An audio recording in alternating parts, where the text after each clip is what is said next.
Picture this, a gleaming supercar idling in the school pickup line, turning heads and sparking whispers among kids and parents alike. It's the kind of sight that makes you question the ordinary routines of daily life and wonder about the extraordinary stories behind those wheels. But here's where it gets intriguing.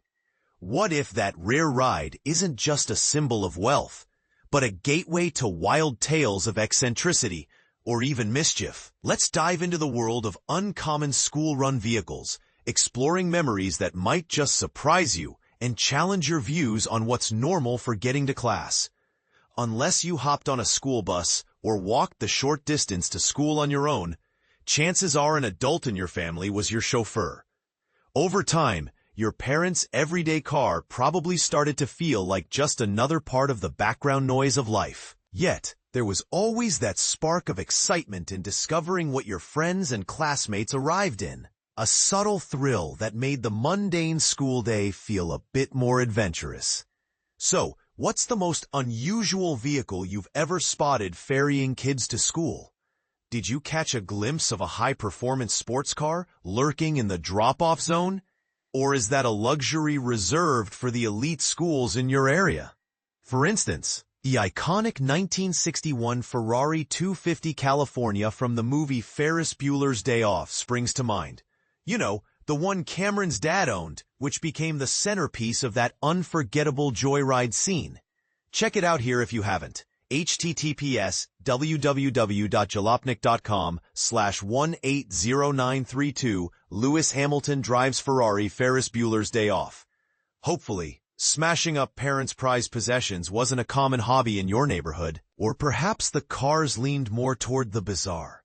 That's what I experienced growing up when a classmate's father drove a Campagna T-Rex, a quirky three-wheeled motorcycle that's basically a car with only 3 wheels, designed for a unique blend of speed and oddity. Even as a kid, I couldn't quite grasp the appeal.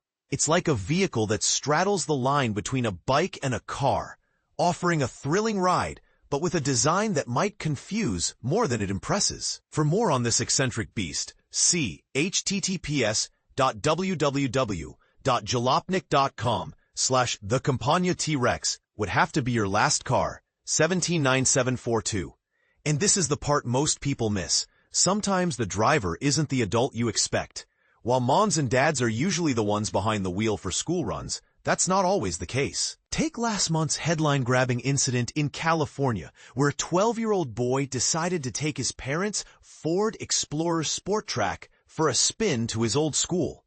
He barreled through the parking lot, knocking over several traffic cones, and then led deputies from the Sacramento County Sheriff's Office on a high-speed chase, reaching up to 70 miles per hour.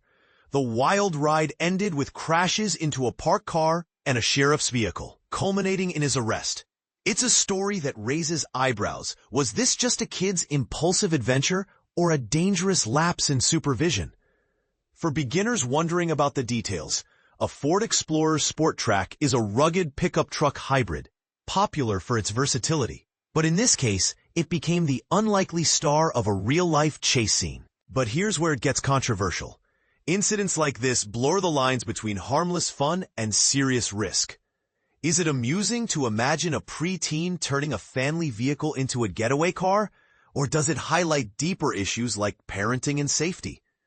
Some might argue it's a sign of youthful rebellion, while others see it as a wake-up call for stricter oversight. What do you think? Does this story make you chuckle, or does it make you rethink how we handle kids in cars?